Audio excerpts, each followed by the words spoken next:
Repeat से। तो repeat function क्या करता है, कोई चाहे टेक्स्ट हो, कोई नंबर हो, कोई सिंबल हो, या सब चीज़ का कॉम्बिनेशन हो, हम इसको रिपीट करवा सकते हैं। Just for example REPT, repeat में मैंने श्रुति लिखा, SHRUTI, श्रुति, यानी कि किस टेक्स्ट को आप रिपीट करना चाहते हो, कॉमा नंबर ऑफ टाइम्स, कितनी बार। मैंने 10 बोला तो 10 बार रिपीट हो गया श्रुति। उसी तरह से फिर से देख लीजिए कि रिपीट में अगर मैं किसी नंबर को रिपीट करवाना चाहता हूँ, कि 9 को मैं रिपीट करवाना चाहता हूँ 10 बार, तो 10 बार 9 रिपीट हो गया। उसी तरह से सिंबल को रिपीट करवाना चाहता हूँ, REPT, क्या चीज़ को रिपीट करवाना चाहते हैं आप, वो लिखना है। मैं @ को रिपीट करवाना चाहता हूँ, कितनी बार, ये नंबर ऑफ टाइम्स भी आप वेरिएबल बना सकते हो। मैंने दोनों चीज़ 10-10 बार करा, मैं ये 100 बार कर देता हूँ, तो ये 100 बार ये चीज़ें रिपीट हो गई, और अब पहुँच गए हम लोग 100 बार ये आ गया। बट ध्यान रहे ये सब एक सेल के अंदर हुआ है। तो किसी भी टेक्स्ट हो, नंबर हो, सिंबल हो, या मिक्स्ड कंडीशन में कुछ चीज़ें हैं। जैसे मिक्स कंडीशन मतलब REPT, रिपीट करना है। अच्छा देखिए, रिपीट में चाहे वो टेक्स्ट को रिपीट करवा लो, नंबर को कर लो, सिंबल को कर लो, या मिक्स करके। जैसे मैंने बोला sam123@gmail.com। अब इतना बड़ा टेक्स्ट को, यानी पूरे को हम 5 बार रिपीट करना चाहते हैं, तो 5 बार ये वही चीज़ें रिपीट हो जाएगी। मतलब सब कुछ को रिपीट करवा सकते हैं रिपीट के जरिए। इससे बहुत अच्छा डैशबोर्ड्स आप आगे चल के क्रिएट करेंगे। याद रखिएगा कि बहुत इम्पोर्टेंट है ये। आगे चलते हैं, इसका नाम है एग्जैक्ट। एग्जैक्ट का मतलब होता है to compare two values either they are same और नॉट। देखते हैं क्या होता है कि हमने यहाँ पे लिखा सैम और यहाँ पे लिखा विक्रांत, तो कहीं से भी ये दोनों सेम नहीं है। EXACT एग्जैक्ट करेंगे तो आपसे 2 वैल्यूज मांगता है, तो 2 वैल्यू हमने दी है text1 एंड text2, तो ये आंसर फॉल्स में देता है। देखिए आपको रिमाइंड करवाने के लिए मैं बता दूं, आपको 6 फंक्शंस पढ़ाए थे इज वाले, is number, is text, is odd, is even, इस तरह से, जिसका कि आंसर ट्रू फॉल्स में आता था। एक और जुड़ गया आपका, जिसका काम है ट्रू फॉल्स में आंसर देना, कि अगर ये दोनों वैल्यू सेम नहीं है तो फॉल्स, और सेम रहेगा तो ट्रू। अच्छा एक और इंटरेस्टिंग बात है कि ये केस सेंसिटिव भी होता है। इसका मतलब हुआ ये भी सैम लिखा हुआ और ये भी सैम लिखा हुआ, इसके बावजूद भी ये फॉल्स हो जाएगा, क्योंकि ये केस सेंसिटिव फॉर्मूला है। जब आप देखा होगा कि आप डेस्कटॉप पासवर्ड या फिर जीमेल पासवर्ड का यूज़ करो, कभी कैप्स लॉक ऑन रह जाता है तो जीमेल में एंट्री नहीं कर पाते आप, या ईमेल में एंट्री नहीं कर पाते हो आप। उसके पीछे यही रीज़न होता है कि पासवर्ड आपका केस सेंसिटिव होता है। तो यहाँ पे एग्जैक्ट का मतलब यही होता है सेम टू सेम। जब ये दोनों बिल्कुल 100% सेम रहेगा, ये भी दोनों पे काम कर सकता है। यहाँ भी 10 लिखा है, यहाँ पे 10 लिखा है तो ट्रू हो जाएगा। यहाँ 11 रहेगा तो नहीं होगा। यहाँ पे @ लिखा है और यहाँ पे मान लो हैश लिखा हुआ है, तो दोनों सेम हो ही नहीं सकता, लेकिन @ दोनों हो गया तो सेम हो गया, ट्रू हो जाएगा।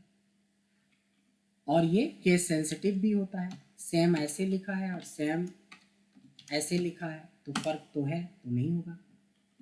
अब आते हैं एन और टी के ऊपर। एन और टी बहुत इंपॉर्टेंट तो नहीं बोल सकते, लेकिन इसलिए इंपॉर्टेंट है कि ये डेटा सेग्रीगेशन में काम आता है। और इंटरेस्टिंग बात इसलिए भी है कि पूरे एक्सेल का सबसे छोटा फंक्शन है, क्योंकि इस फंक्शन को चलाने के लिए सिर्फ आपको एक टेक्स्ट की जरूरत पड़ती है। नहीं, कैसे होता है एक बार देखते हैं। यहाँ पे मान लो कुछ वैल्यूज डला हुआ है, जिसमें नंबर भी हैं और टेक्स्ट भी है। बीच बीच में नंबर है, बीच बीच में टेक्स्ट है। 10 है, 5 है, 100 है, इस तरह से लिखा हुआ है। सैम लिखा हुआ है, इस तरह से अमन लिखा है, इस तरह से। अब कहीं टेक्स्ट है, कहीं नंबर लिखा है। एन फॉर नंबर होता है और टी फॉर टेक्स्ट होता है। देखिए पूरे एक्सेल का सबसे छोटा फंक्शन, इसलिए भी याद रखना चाहिए। इक्वल टू एन करेंगे और इसका रेफरेंस लेते हैं, ये भी देखिए सिंगल सेल का फंक्शन है। तो ये क्या करेगा, अपने अपने सामने अगर नंबर है तो उठा लेगा, टेक्स्ट है तो छोड़ दिया, उसके जगह पे 0 0 बिठा के आगे बढ़ गया। सेम उसी तरह से टी करेंगे तो इसका मतलब होता है टेक्स्ट, अगर टेक्स्ट रहा तो लेगा, नहीं रहेगा तो ब्लैंक करते हुए चलेगा। टेक्स्ट में या तो टेक्स्ट उठाता है या तो ब्लैंक कर देता है, नंबर में या तो एक्चुअल नंबर उठा देता है, नहीं तो उसको 0 लगाते हुए आगे बढ़ जाता है। एन और टी, यानी कि अगर डेटा मिक्स है तो उसको हम सेग्रीगेट कर सकते हैं एन और टी के हेल्प से। इसकी भी थोड़ी ज़रूरत पड़ेगी बट बहुत ज़्यादा नहीं पड़ेगी। अगर चाहें तो आप इसको येलो ही छोड़ सकते हैं क्योंकि बहुत ज़्यादा यूज नहीं है इसका। आइए चूज एक बेहतरीन फंक्शन है, बेहतरीन फंक्शन है। इसका यूज रिवर्स वीलुकअप के लिए भी होता है, डैशबोर्ड के लिए भी होता है। अभी आपको बेसिक कॉन्सेप्ट समझना है कि चूज क्या करता है।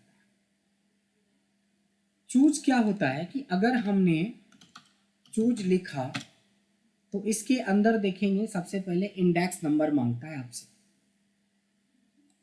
इंडेक्स नंबर का ये मतलब होता है कि कोई भी नंबर फिलहाल मैं डाल देता हूँ, बाद में समझेंगे क्या होता है। उसके बाद कॉमा करने पे ये वैल्यू मांगा आपसे, वैल्यू मैंने दिया SHRUTI। जैसे ही वैल्यू 1 डाला, कॉमा डाला तो वैल्यू 2 मांगने लगा, मैंने बोला ब्रजेश। फिर वैल्यू 3 मांगा, अमन दीप। वैल्यू 4 मांगा, फिर हमने दे दिया विक्रांत। फिर मांगा सैम। यानी n नंबर ऑफ वैल्यू आप स्टोर करवा सकते हैं एक फंक्शन के अंदर, यानी ये वैल्यू स्टोर हो रही है। लेकिन ये 1 ये प्रेजेंट कर रहा है कि अगर 1 डाल के एंटर करोगे तो श्रुति को पकड़ लेगा। यानी कि अमंग दिस वैल्यू, जितनी भी वैल्यूज हैं इनमें से पहले नंबर पे जो था वो वैल्यू। अब आप इंडेक्स का मतलब समझ रहे हो कि अगर मैं 3 करूंगा तो अमनदीप को पकड़ लेगा, अगर मैंने 3 को 5 कर दिया तो किसको पकड़ेगा, सैम को पकड़ेगा। सो दिस इज कॉल्ड क्या, चूज। अच्छा, कभी कभी आपने गम, हाँ हाँ सैम,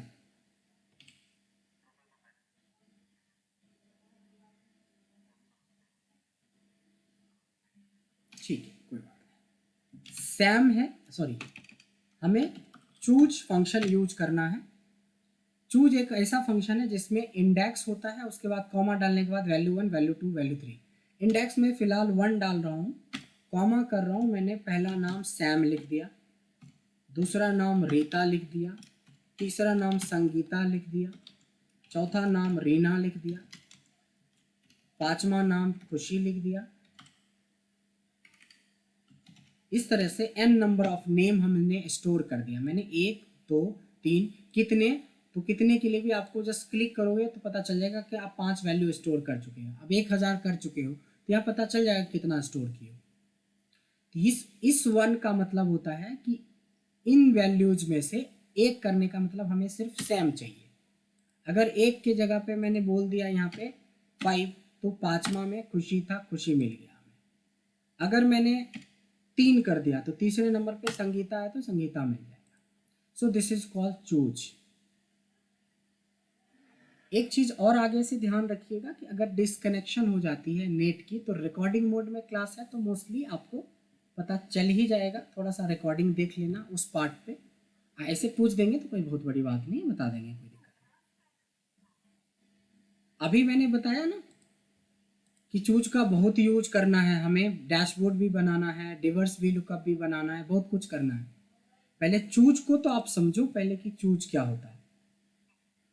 तो चूज को समझ लेंगे तभी, जब आप या हम लोग जब 2 साल या 3 साल के थे तो आपने बहुत बार सवाल किया होगा अपने टीचर से, सर A to Z क्यों पढ़वाते हो रोज। लेकिन आज इतनी अच्छी अंग्रेजी आप जो बोल रहे हो उसके लिए यही 26 लेटर यूज होता है।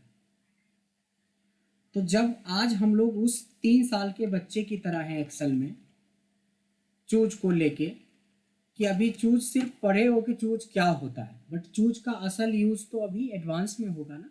लेकिन जब एडवांस के टाइम में चूज बोलेंगे कि चूज तो आपने पढ़ा ही होगा, तब बोलना कि सर चूज दिमाग में नहीं आ रहा है, वो नहीं होना चाहिए। इसलिए चूज को अभी बेसिक चल रहा है, बेसिक में अच्छे से समझ लीजिए। एक लाइव एग्जांपल आपको चूज के ऊपर दे देता हूं, ताकि एक एग्जांपल से तो कम से कम थोड़ा रास्ता आपको, आपने मेडिकल वगैरह की प्रिपरेशन या जनरल कंपटीशन की, कोई भी कंपटीशन की प्रिपरेशन करी है आपने? कभी एग्जाम दिया है? एग्जाम दिया भी नहीं होगा, नहीं भी दिया है तो अभी समझ लो। पता है, अगर मान लो यहाँ पे 1 लाख स्टूडेंट्स होते हैं या 1000 स्टूडेंट होते हैं, एक 100 ही स्टूडेंट्स हैं एक रूम के अंदर, एक कमरे के अंदर, आप बिलीव करोगे कि 100 में से 100 स्टूडेंट को सेम ही क्वेश्चन मिलता है। 100 में से 100 क्वेश्चन मिलता है और 100 क्वेश्चन सबके पास सेम होता है, सेम क्वेश्चन रहता है, बट इसका ऑर्डर डिफरेंट रहता है, जिससे कि आप चोरी नहीं कर सकते। हो सकता है कि जो क्वेश्चन पहले नंबर पे ब्रजेश को मिला है, वही सेम क्वेश्चन सैम को, सेम क्वेश्चन 17वें नंबर पे। इसमें क्या होगा कि आपस में चोरी होने के चांसेस बिल्कुल खत्म हो जाता है। अब इतना मैच करने के लिए उतना टाइम ही नहीं रहेगा कि भाई तुम्हारे पास जो ये क्वेश्चन है वो आपके नंबर पे कितना है उसका बताओ आंसर। सोचो कि एक मेरे में भी होता है, सैम में भी एक होता है, श्रुति में भी एक होता है, एक चारों में से किसी एक को पता है तो आराम से एक दूसरे का चोरी कर लेते। लेकिन कंपटीशन वाले में नॉर्मली इसका ऑर्डर चेंज कर दिया जाता है कि सेम 100 क्वेश्चन सैम को भी दिया जाएगा, ब्रजेश को भी दिया जाएगा, श्रुति को, लेकिन आपस में एक साथ बैठ के भी आप चोरी नहीं कर पाओगे। एक तो टाइम का कंडीशन है, इतना टाइम कम है कि आप एक दूसरे की, आप ब्रजेश को जो पहला क्वेश्चन हो सकता है कि सैम को 17वां क्वेश्चन, जो ब्रजेश को दूसरा क्वेश्चन मिला है वो किसी और को मिलेगा।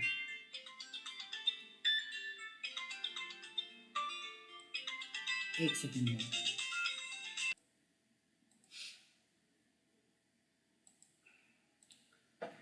तो आपको पता है कि same questions, same number of questions अलग अलग लोगों के पास अलग अलग ऑर्डर में इसलिए दिया जाता है ताकि आराम से कोई एक दूसरे का चीटिंग ना कर पाए।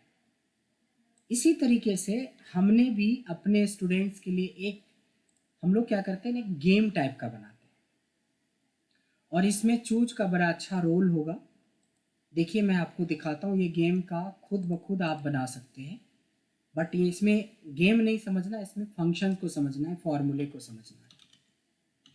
एक फंक्शन अभी आपने तुरंत इमिडिएटली पढ़ा है कि चूज नाम का एक ऑप्शन होता है, फंक्शन होता है, नंबर होता है, ये समझा। वैल्यू 1 में हमने दे दिया विक्रम, दूसरा में हमने दे दिया सैम, तीसरा में हमने दे दिया श्रुति। ये हम लोग करते हैं एग्जैक्टली कल या परसों के बाद ये चीज़ें अप्लीकेबल होगा भी, तो ध्यान से समझेंगे। हमने विक्रम दिया, सैम दिया, श्रुति दिया, श्रुति के बाद अमन दिया, और एक आध जने तो शायद ज्वाइन ही नहीं किए हैं आज, तो चलो मैं 4 को लेके चलता हूँ। तो आपको तो पता है ना कि चूज से एक पोजीशन दिया है तो कोई एक नंबर, पहला में विक्रम था तो विक्रम आ जाएगा। अगर मैं 3 कर देता हूँ तो 3, ये हो गया फिक्स्ड। क्या हम इस 3 के ऊपर, हमें पता है कि 4 लोग हैं या 10 लोग हैं या 20 लोग हैं, हम क्या करेंगे, यहाँ पे रैंड बिटवीन लगा देंगे। ध्यान देना, रैंड बिटवीन कहाँ पे लगा रहे हैं, इंडेक्स नंबर के ऊपर। और मैंने बोला 1 to 4। अब देखो एक फॉर्मूला बना चूज के अंदर, रैंड बिटवीन 1 to 4, देन चारों लोगों का नाम। इसका फायदा क्या होगा, देखो एक बंदा क्वेश्चन करेगा, एक बंदा आंसर देगा, और दूसरा अगर आंसर नहीं दे पाया तो बैकअप जो करेगा उसका नाम। ध्यान देंगे, इस फंक्शंस को मैं कॉपी पेस्ट कर रहा हूँ, आप समझना इसमें क्या है।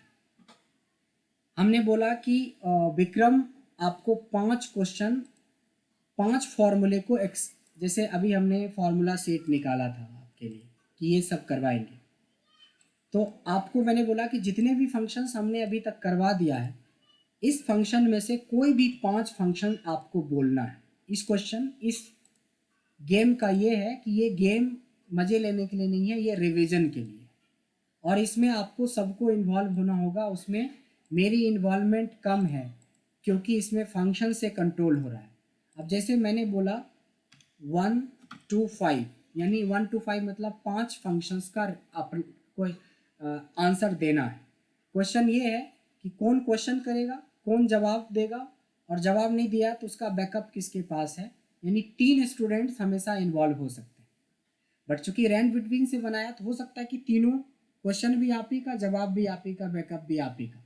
बट देखिए जैसे 1 to 5 किया, एंटर किया, तो इसका ये मतलब हुआ कि श्रुति 5 फॉर्मूले का नाम लेंगी, जो कि हमें भी नहीं पता था कि कौन सा होगा, बट जवाब सैम को देना है। अगर वो 5 सवाल का जवाब सैम नहीं दे पाते हैं, मान लो 3 ही दिया, तो बैकअप कौन कर रहे हैं, विक्रांत कर रहे हैं, तो इनको जवाब देना है। ये इतना बढ़िया गेम होता है, ये रोज करेंगे हम, और इस गेम में उसी को फ़ायदा है जो पढ़ते हैं। अब जो नहीं पढ़ेंगे वो तो क्वेश्चन भी करना मुश्किल है, तो आंसर कहाँ करेंगे। तो मैं समझता हूँ कि सारे लोग प्रोफेशनल हैं। एक्टिव मोड में रहिए, माइक मोड में रहिए। ऐसा नहीं कि जिस समय क्वेश्चन पे नाम आए उसी समय आप हमें बहाने दिखाइए कि मेरा माइक काम नहीं कर रहा है या इंटरनेट काम कर रहा है। तो ये सब बहाने से आप नहीं सीख पाएंगे। तो ये एक हम लोग हर, जैसे अभी हम लोगों का अभी 20% हो चुका है सिलेबस कंप्लीट, या 30% 40% पे जा रहे हैं, आप धीरे धीरे मूव कर रहे हैं एडवांस के तरफ। अब ऐसे में आप बहानेबाजी के ऊपर दिमाग लगाएंगे कि आज मैं ये बोल देता हूँ कि इंटरनेट कनेक्शन नहीं है, कल बोल दूंगा सर आपकी तो आवाज़ ही सुनाई नहीं दे रही है, और परसों बोल दूंगा कि सर आपकी आवाज़ तो सुनाई दे रही है, मेरी ही नहीं दे रही। या बिल्कुल ऐसा आप शो करोगे कि मेरी आवाज़ बिल्कुल जब क्वेश्चन पूछ रहा हूँ तब आपको नहीं जा रही, तब फिर मुश्किल है। ऐसे में हम नहीं सीख पाएंगे। अब वो टाइम आ गया जब रिवीजन कीजिए, और रिवीजन में ऐसे ही रिवीजन होगा। 1 से 5 किया तो श्रुति को क्वेश्चन करना था, सैम को जवाब देना था। अगर सैम कोई जवाब नहीं दे पाए तो विक्रम का। फिर जैसे ही मैं 6 से 10 लिखूंगा तो 5 और आ जाएगा। इस बार सैम क्वेश्चन करेंगे, विक्रांत जवाब देंगे, और इनका बैकअप कोई नहीं है, इनको ही जवाब देना है। तो ज़्यादा स्टूडेंट रहते हैं तो ये वेरिएबल ज़्यादा होता है, लाइक 4-5 स्टूडेंट्स हो तो ज़्यादा। इसमें क्या होता है कि क्वेश्चन रैंडमली आएगा, क्योंकि आप लोगों के तरफ से ही क्वेश्चन आएगा, आंसर भी आप ही लोगों की तरफ से आएगा, और बैकअप देने वाला भी आप ही हैं। सिर्फ हम जज करेंगे बैठ के कि क्या गलती कर रहे हो, क्या सही कर रहे हो। ये एक बेहतरीन तरीका होता है जिससे अपने आप को अप टू डेट कर सकते हो। बट देखो, सवाल ये नहीं है कि हम एक गेम खेलेंगे, सवाल ये होता है कि इस गेम के लिए आपको रेंज बिटवीन क्लियर होना चाहिए, चूज क्लियर होना चाहिए, और रेंज बिटवीन के वजह से ये रेंडमली नाम किसी किसी का आ रहा है। तो एक तरह से ये लॉजिक बन गया। इसी लॉजिक पे ये जो मैंने पेपर बोला था ना कि एग्ज़ाम होते हैं, तो इसी लॉजिक पे होता है। जैसे 100 क्वेश्चन का सेट बना दिया, अब एक सेट बनाया जिसमें किसी का एक नंबर शो करेगा 17 माह, किसी का 15 माह, किसी का 23 माह, किसी का 99 माह। तो जल्दी मैच, मतलब उतना टाइम कहाँ है कि मैच करने का क्वेश्चन। अगर कोई मैच करके चीटिंग करना शुरू करेगा तो क्वेश्चन ही नहीं बना पाएगा। इसीलिए जितने भी कंपटीशन के एग्ज़ाम होते हैं सेम क्वेश्चन पूछा जाता है, बस ऑर्डर उसका चेंज करके आपको दिया जाता है, ताकि बहुत मुश्किल है आपको चोरी करना। कितने भी साथी होंगे तो आप चोरी करेंगे भी तो 1 या 2 क्वेश्चन मैच करते करते आपकी हालत खराब हो जाएगी, टाइम ही नहीं रहेगा उतना। तो मोटा मोटी आपने अभी एक पूछा था चूज का क्या यूज है। चूज का ABCD का अकेला कोई यूज नहीं है, जब तक कि आप ग्रामर नहीं पढ़े, टेंस नहीं पढ़े। जब ग्रामर टेंस पढ़े तभी तो आप इतना अच्छा अंग्रेजी बोल रहे हो। उसी तरह से जब चूज पढ़े तो चूज के साथ रैंड बिटवीन मिल गया, अब रैंड बिटवीन के साथ ये क्वेश्चन आ गया कि ऐसा हमें करना है। उसी तरह से कभी कभी डैशबोर्ड बनाने में काम आएगा, कभी रिवर्स वी लुकअप में काम आएगा, तो बहुत कुछ काम आएगा। तो शुरुआती दौर में जो पढ़ा रहा हूँ ये आपके लिए बिल्कुल नया है, तो बस पढ़ के उसको कॉन्सेप्ट को समझो कि चूज करता क्या है। बाकी इसको इम्प्लीमेंट कहाँ करना है, वैल्यू का इम्प्लीमेंट कहाँ होगा, ट्रांसपोज का कहाँ होगा, डैश टू वेन का कहाँ होगा, ये धीरे धीरे इंटरमीडिएट टू एडवांस में जब हम इम्प्लीमेंट करेंगे तब समझ में आएगा। आइए चूज समझने के बाद वैल्यू की बात करें। ये लेकिन ये चीज़ें कल से शुरू हो जाएगा, आप समझ गए ना। ये कम से कम 10 मिनट्स हम लोगों को जरूर करना है रोज। इसका क्या मतलब होगा, जैसे देखिए इस वाले केस में क्या होगा कि विक्रम का ही क्वेश्चन है, विक्रम का ही आंसर है, तो ऑब्वियसली ये अपना इजी इजी अपना क्वेश्चन करके इजी इजी आंसर देना, क्योंकि क्वेश्चन भी इन्हीं का है। चिटिंग इजी हो जाएगा, आपको क्वेश्चन भी आप ही का, आंसर भी आप ही का, तब ठीक है। लेकिन जैसे अब हो गया कि भाई सैम क्वेश्चन कर रहा है, मनदीप को जवाब देना है, इनका बैकअप कोई नहीं है, मतलब अमीन दत्त को ही देना है, तब अगर ये ऐसा कभी आ जाएगा कि आपका कोई बैकअप नहीं होगा, तब जो बचेंगे उनसे तब हमारी ज़रूरत पड़ेगी, अदरवाइज ज़रूरत नहीं पड़ेगी। चूँकि यहाँ पे नाम बहुत कम है, कम से कम 7-8 लोग होते हैं इस तरह के गेम में, तब फिर मज़ा आता है। बट कोई नहीं, हम 4 हैं, 4 ही काफ़ी है। तो ये वाला गेम यानी कि कल से इस तरह से हम आपसे क्वेश्चन करेंगे, डायरेक्ट क्वेश्चन नहीं करेंगे कि वे लुकअप क्या होता है, डायरेक्ट क्वेश्चन नहीं करेंगे सम क्या होता है, डायरेक्ट क्वेश्चन नहीं करेंगे प्रोडक्ट। आप ही लोग क्वेश्चन करोगे, आप ही लोग जवाब दोगे, और आप ही लोग में से बैकअप देंगे। अगर सब फेल हो गए तब हमारी ज़रूरत पड़ेगी। इससे आपकी एक्सप्लेनेशन भी स्ट्रॉन्ग हो जाएगा, मतलब चूँकि यहाँ पे क्वेश्चन आप ही लोग करोगे तो क्वेश्चन पूछने का आदत हो जाएगा और आंसर देने का भी आदत हो जाएगा। बट फिलहाल हम लोग वैल्यू पे चलते हैं। वैल्यू एक ऐसा फंक्शन है जो कभी कभी क्या होता है ना कि कोई ऐसी वैल्यू, जैसे हमारा क्या है कि 6565 हमने लिखा, बट कभी कभी दूसरे सॉफ्टवेयर से डेटा को इंपोर्ट करते तो ऑटोमेटिकली ये सिंबल आ जाता है। ये सिंबल डाल के कहने का मतलब आप कोई वैल्यू लिखते हो तो ये एक्चुअली वैल्यू नहीं रहता है, मतलब ये दिखता तो आपको है नंबर, बट ये नंबर नहीं है, टैक्स में कन्वर्ट हो गया। दिखने में तो ये लगेगा ये सैलरी, बट इस पे ना तो सम चलेगा, ना काउंट चलेगा, ना कुछ चलेगा। सम करोगे तो ये कुछ आंसर नहीं देगा, जीरो देगा, क्योंकि आपको लगता है कि ये नंबर है बट है नहीं। तो ये कब सिचुएशन होता है, जब हम कभी कभी डेटा को बाहर से इंपोर्ट करते हैं किसी दूसरे सॉफ्टवेयर से, कभी SAP से करोगे, कभी SAS से करोगे, कभी R से करो, कभी किसी और सॉफ्टवेयर से, तो कभी कभी ऐसा प्रॉब्लम आ जाता है। ऐसे केस में तो सम होगा नहीं, तो हमें एक होता है वैल्यू नाम का फंक्शन। इसका काम ही है कि कभी इस सिचुएशन में अगर वैल्यू, जो कि एक्चुअल में तो ये नंबर है बट टेक्स्ट में स्टोर हो गया है, तो उस वैल्यू को यानी उस टेक्स्ट को सेलेक्ट कर लो, तो इसका काम होता है उसको, उस सिंबल को, उस जिसके वजह से ये नंबर टेक्स्ट में स्टोर था, अब ये टेक्स्ट में स्टोर नहीं है, अब इसका आंसर आएगा। सम करो, एवरेज करो, सिंपली बोल सकते हो। वैल्यू क्या होता है कि अगर कोई नंबर जो कि एक्चुअल में नंबर है बट टेक्स्ट में स्टोर हो गया, तो उसको एक्चुअल नंबर फॉर्मेट में करने के लिए हम वैल्यू का यूज कर सकते हैं जी।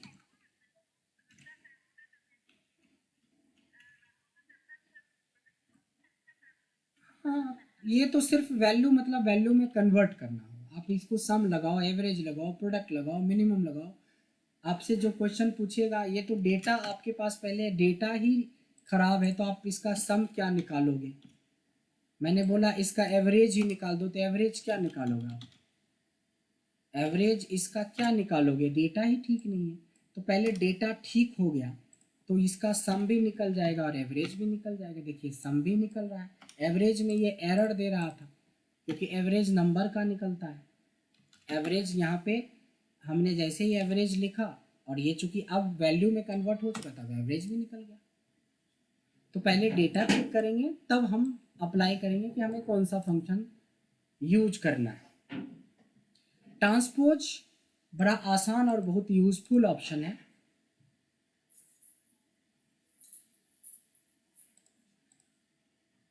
जिसको बोलते हैं वर्टिकल डेटा को हॉरिजॉन्टल में कन्वर्ट करना। मान लो ये एक डेटा है जो वर्टिकल है, इसको कॉपी कर लो, राइट क्लिक करके पेस्ट स्पेशल वैल्यू बहुत बार किया था।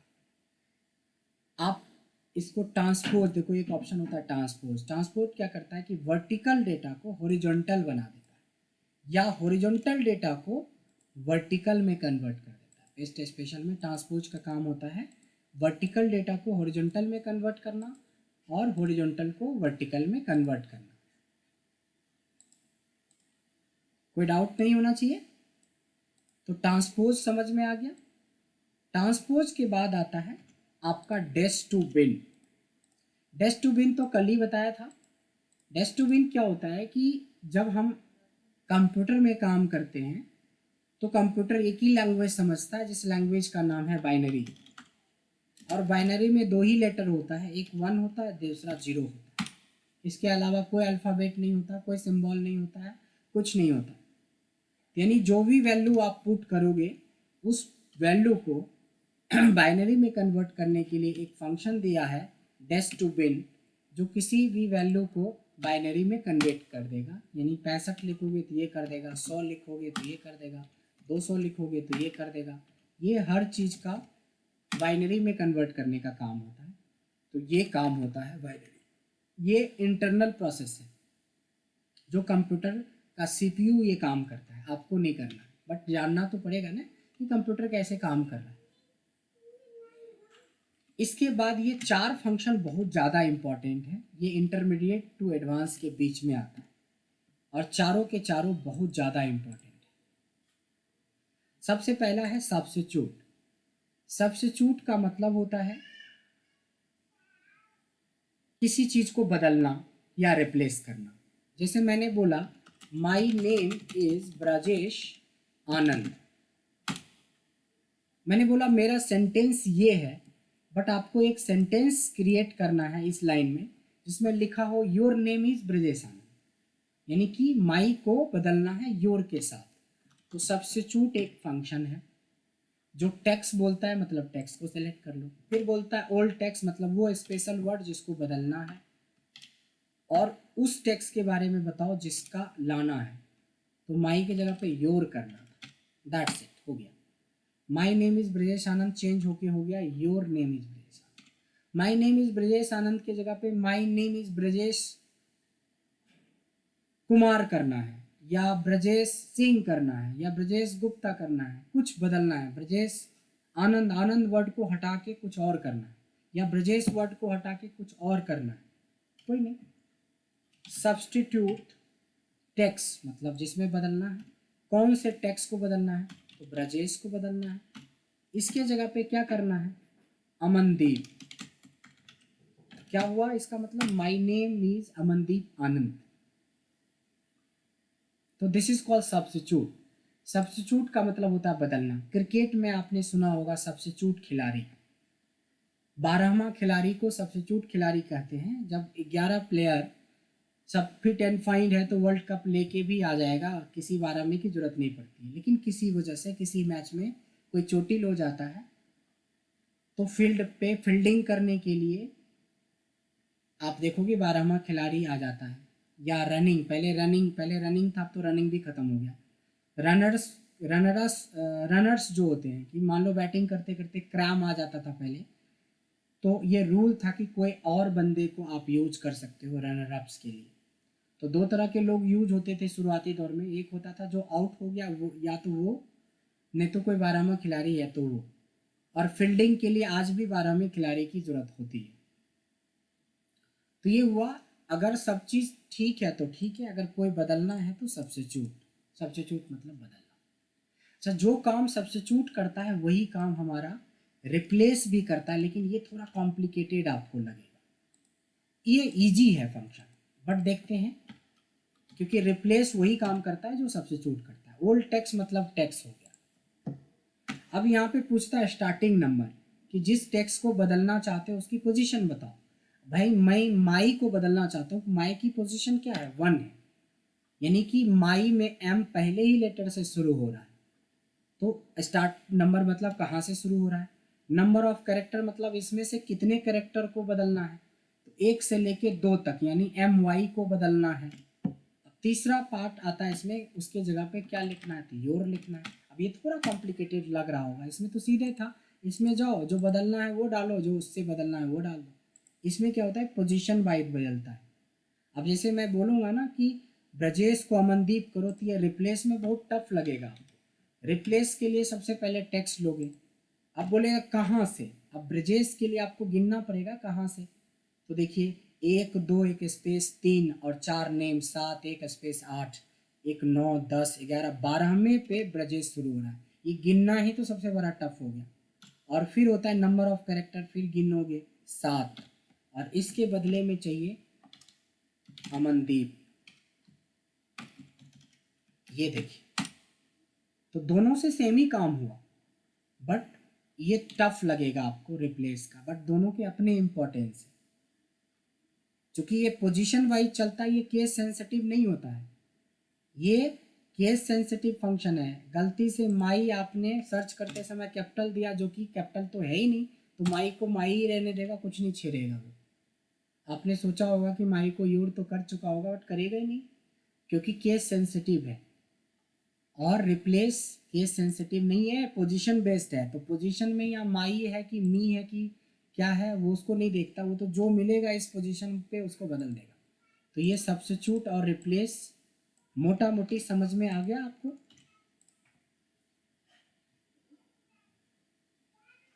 अमनदीप, श्रुति, सैम, सैम, ग्रेट। अच्छा, जब हम रिप्लेस फंक्शन लगा रहे थे तो सबसे ज़्यादा जैसे आपके लिए क्या चैलेंज था इसमें, इस फंक्शन में सबसे बड़ा चैलेंज आपको क्या लगा था? काउंट करना सबसे बड़ा लगा, कि अभी तो मान लो माई था तो एक कर लिया और 2 लेटर बदलना था, लेकिन जैसे ही मैं ब्रजेश बोला तो अभी अभी भी चलो कंट्रोल है कि 1 2 3 4 के 12 कर दिया। मान लो कभी 1000 कैरेक्टर के बाद ब्रजेश लिखा है, तब तो आपकी हालत खराब हो जाएगी गिनते गिनते।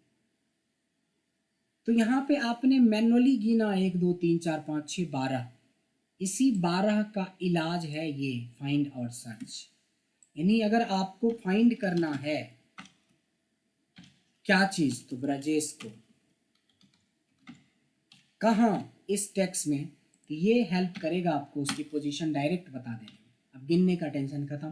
क्या फर्क पड़ता है ये कहाँ तक में ये सेंटेंस में ब्रजेश मिलेगा, जहाँ मिलेगा वहाँ का number of position of the character find करता है ये फाइंड। पहले की, अगर मैंने बोला कि कोविड पेशेंट पता करो यहाँ से लेके महरौली तक में, तो जब हमारा बंदा निकलेगा तो जहाँ मिल जाएगा कोविड पेशेंट हो गया, मिल गया। या मैंने बोला कि रसगुल्ले लेके आओ, अब मैं बोलूँगा कि भाई बीकानेर से ही लाओ, तब तो अलग बात है। मैंने बोला रसगुल्ले लेके आओ, तो जो सबसे नज़दीक दुकान मिलेगा आप वहाँ से उठा लोगे।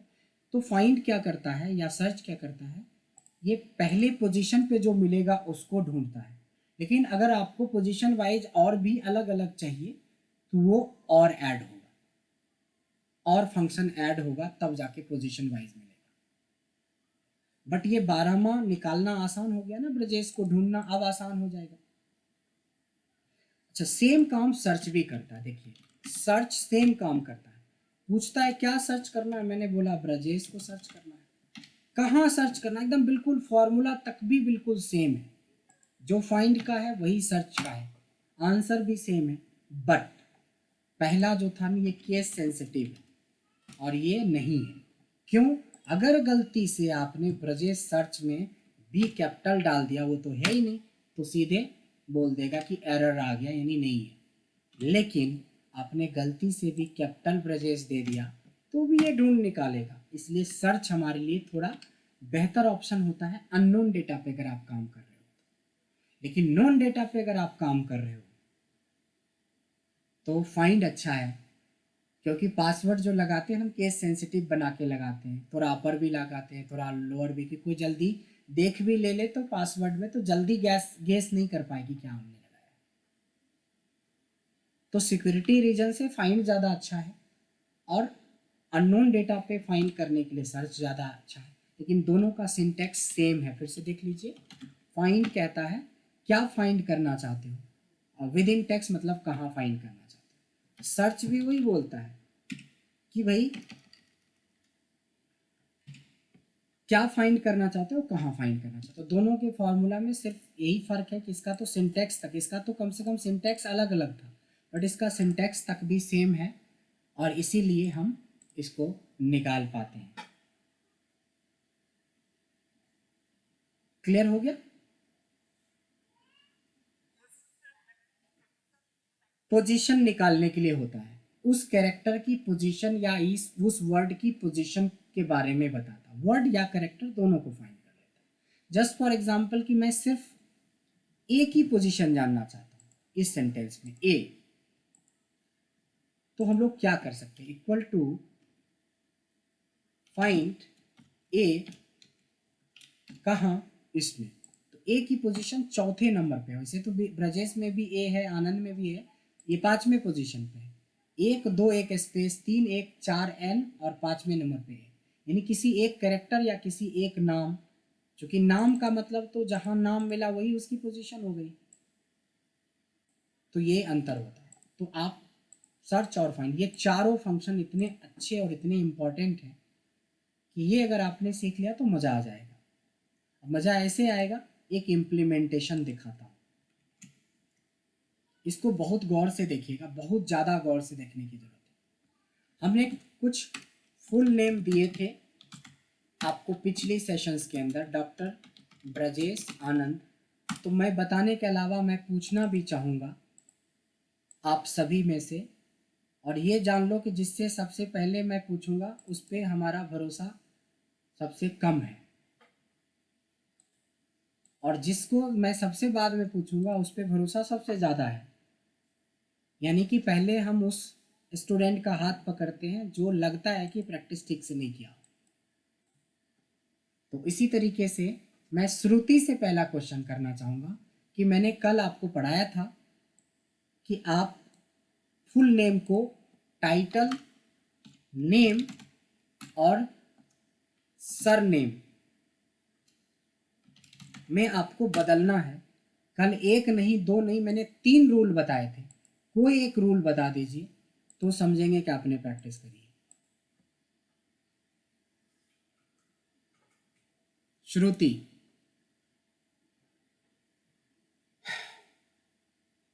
श्रुति आवाज नहीं आ रही है या आंसर नहीं आ रहा है?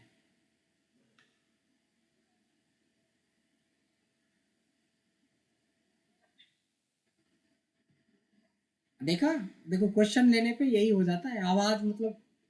श्रुति मैम, आपसे क्वेश्चन है, या तो आंसर दें या तो बोल दें नहीं आता है, प्रैक्टिस नहीं किया। हाँ हाँ, आवाज आ रही है। हाँ,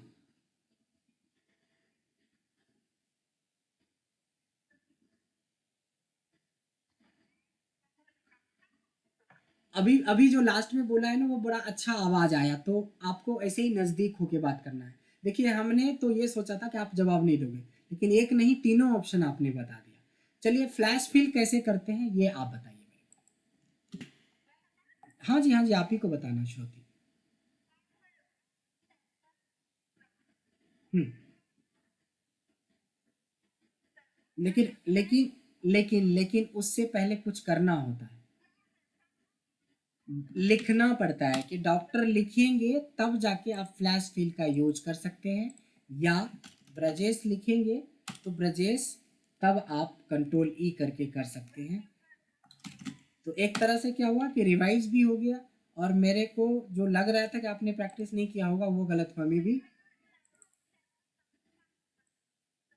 कोई नहीं, बहुत बढ़िया बहुत बढ़िया। चलिए, एक सवाल का जवाब हमें मिल गया है। अब आप विक्रांत, इसके अलावा आप हमें बताएं कि इसका दूसरा क्या इलाज है, दूसरा ऑप्शन क्या है, दूसरे तरीके से आप आंसर कैसे देंगे। टेक्स्ट टू कॉलम कर सकते हैं, प्रोसेस क्या है, सेलेक्ट करेंगे, टेक्स्ट टू कॉलम में गए, डिलिमिटेट किया, नेक्स्ट किया, स्पेस किया, नेक्स्ट किया, और एक डेस्टिनेशन भी चेंज करना होता है।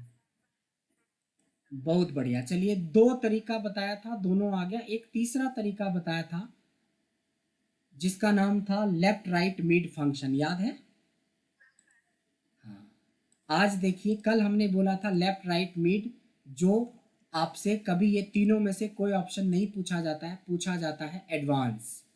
तो आज मैं उसी एडवांस के बारे में बताऊंगा, बट उसके लिए हमें लेफ्ट राइट मिड क्लियर होगा, तभी हम बता पाएंगे। ध्यान देंगे। है ना। देखिए हमें पता है कि अगर मैं लेफ्ट, मिड और राइट का यूज करूँगा और 10 लाख डेटा दे दे कोई, या 5 लाख डेटा दे दे, तो पूरी ज़िंदगी बीत जाएगा इसका लेफ्ट राइट मिड से निकालने में। तो मैंने बोला मैनुअली तो वी कैन डू, एक कर लिया फिर दूसरा कर लेंगे फिर तीसरा, मतलब 15-20 साल में आप आंसर दे देंगे, ये उम्मीद कर सकते हैं। लेकिन इतना टाइम कंपनी तो देगा नहीं, और कंपनी पूछता है क्वेश्चन यहीं से। उसको पता है कि फ्लैश फिल उसको याद होगा, उसको पता है टेक्स्ट टू कॉलम याद होगा, ये वाला हो सकता है याद हो भी, और हो सकता है कि कंसेप्ट ना पता हो, इसलिए ये इम्पोर्टेंट होता है। तो इस चीज़ को समझने के लिए आपको आज मैं सिखा रहा हूँ इसी का एडवांस पार्ट। बट मेरे स्क्रीन में कुछ प्रॉब्लम आ रही है, मेरे स्क्रीन में कुछ प्रॉब्लम आ रही है, तो कल बता देंगे इसको, ठीक है ना।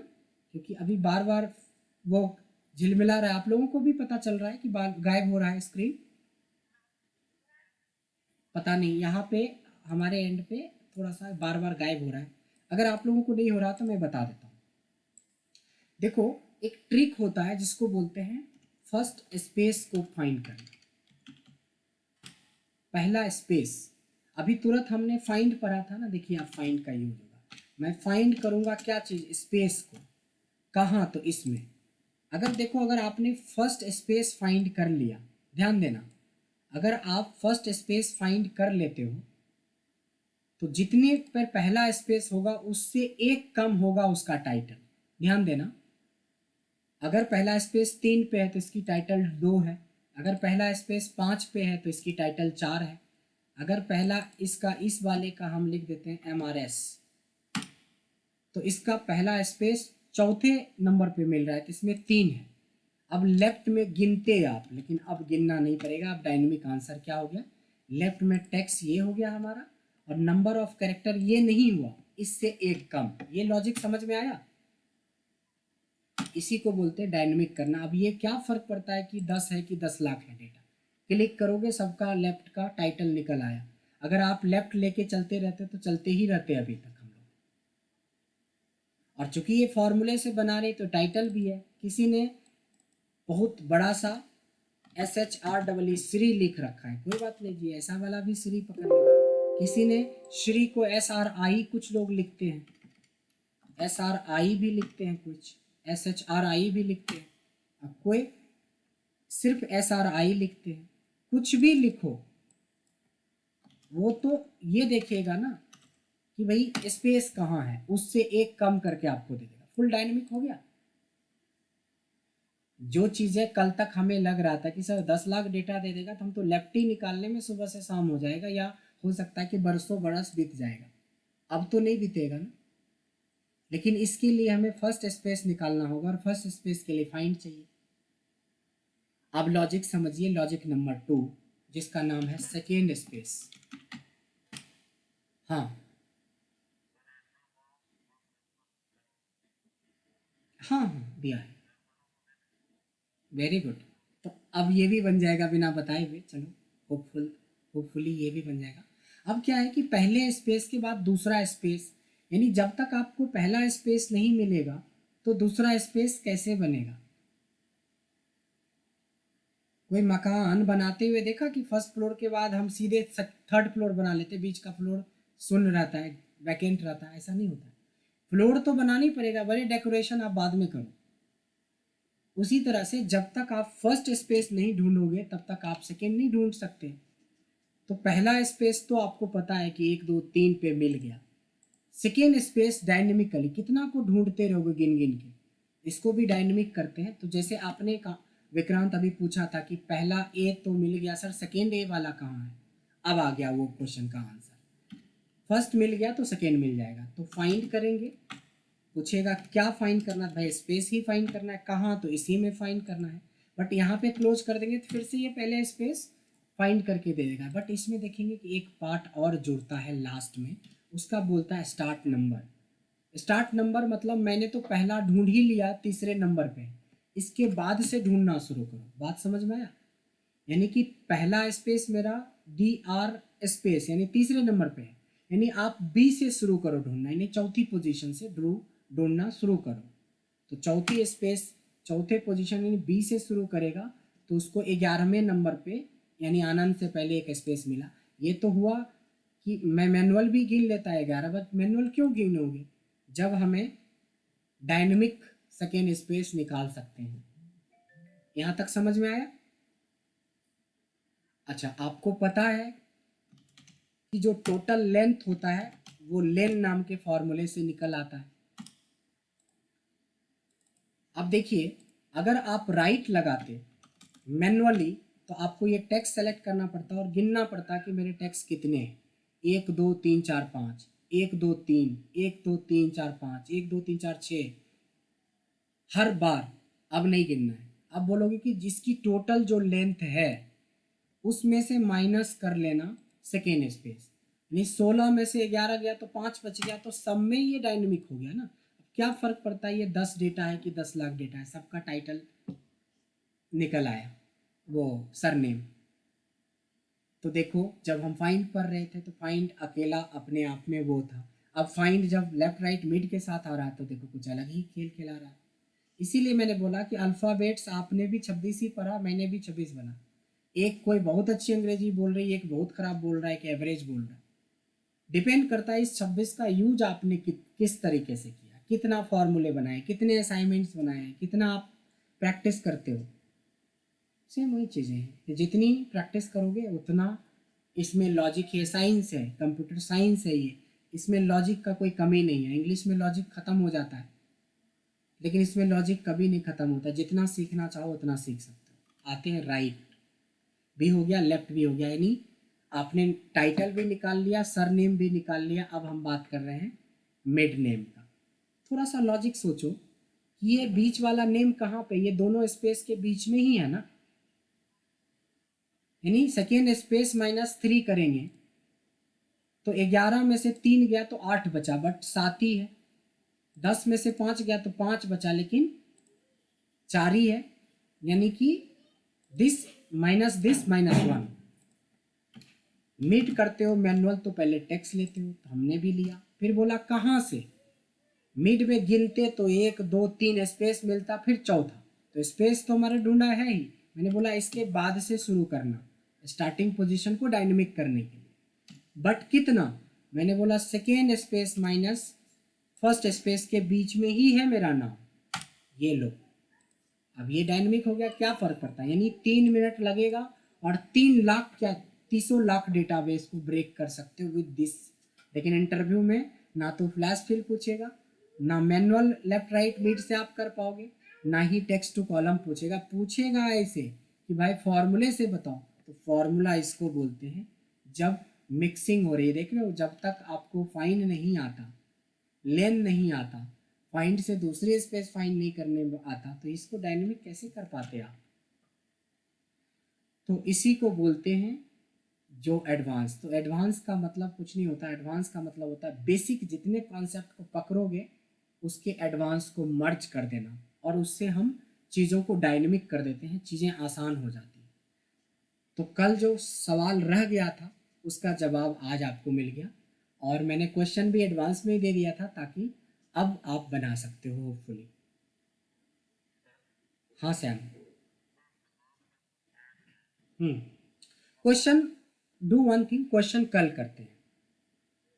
आज बहुत लोग, उम्मीद है कि बनाया भी होगा, जैसे आपने बनाया वैसे बहुत लोगों ने बनाया भी होगा, हो सकता है नहीं भी बनाया होगा।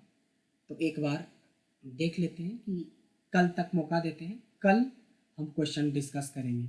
अगर जो बनाना होगा उनके साथ डिस्कस करेंगे, जो नहीं बनाएंगे वो आगे बढ़ जाएंगे हम टॉपिक में, तो कोई टेंशन नहीं है, क्योंकि क्वेश्चन बनाओगे तभी तो आप क्वेश्चन आंसर करोगे। तो टाइम मैं कल भी दिया था, आज भी मैं दे रहा हूँ। कल हम शुरू में 10 मिनट आपकी क्वेरीज ले लेंगे, जो भी होगा डाउट्स, और फिर 10 मिनट्स उस गेम के बेस पे हम क्वेश्चन आंसर करेंगे, और फिर लास्ट के 40 मिनट्स में हम एक चैप्टर करेंगे, यानी कि सब कुछ आप पैरेलल चलेगा। बट यहीं से अब रिक्वेस्ट है कि जितनी मौज मस्ती करनी थी आप लोगों ने कर लिया, अब मत करना, अब प्रैक्टिस करना, क्योंकि अब नहीं प्रैक्टिस करोगे तो एडवांस में दिक्कत आएगा। हर बार पूछेगे सर ये कैसे हो गया, वो कैसे हो गया, लेफ्ट तो समझ में आ गया सर, फाइंड नहीं आया, फाइंड तो समझ में आ गया, लेफ्ट नहीं समझ में आया, तो ये सब प्रॉब्लम आएंगे। तो बेहतर होगा कि आज तक के जो भी चीज़ें उसको स्लाइटली धीरे धीरे करके आपको प्रैक्टिस कर लेना है।